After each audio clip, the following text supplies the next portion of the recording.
Camaraderie Health Agency, Unsung Heroes of the Civil Rights, featuring Fannie Lou Hamer, quoted as saying, "I'm sick and tired of being sick and tired," and "Nobody's free until everybody's free."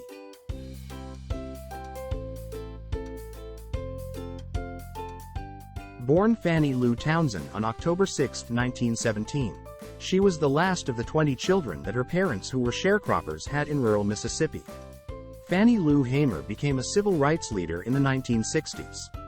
If King served as the face and eloquent voice of the civil rights struggle, then Fannie Lou Hamer represented its rank-and-file members who were called to action because they were sick and tired of being sick and tired. Hamer was fired after attempting to register to vote in 1962.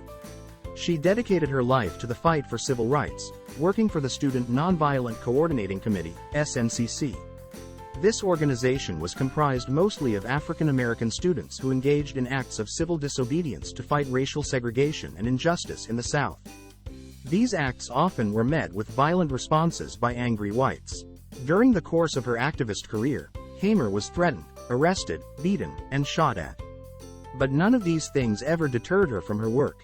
In 1964, Hamer helped found the Mississippi Freedom Democratic Party, which was established in opposition to her state's all-white delegation to that year's Democratic Convention. She brought the civil rights struggle in Mississippi to the attention of the entire nation during a televised session at the convention. The next year, Hamer ran for Congress in Mississippi, but she was unsuccessful in her bid. Along with her political activism, Hamer worked to help the poor and families in need in her Mississippi community. In 1964, when Fannie Lou Hamer came to New York to raise money for the Mississippi Freedom Democratic Party, she was introduced by Malcolm X at a Harlem rally as the country's #1 freedom-fighting woman. 3 decades later, in his speech at the Democratic National Convention, Bill Clinton described Fannie Lou Hamer as a great civil rights pioneer, whose commitment to social change is part of our heritage, but President Johnson did not feel that way. He once said of Hamer that he will not let that illiterate woman speak on the floor of the Democratic Convention, according to Humphrey, explaining that his nomination hung on the Freedom Party accepting the compromise.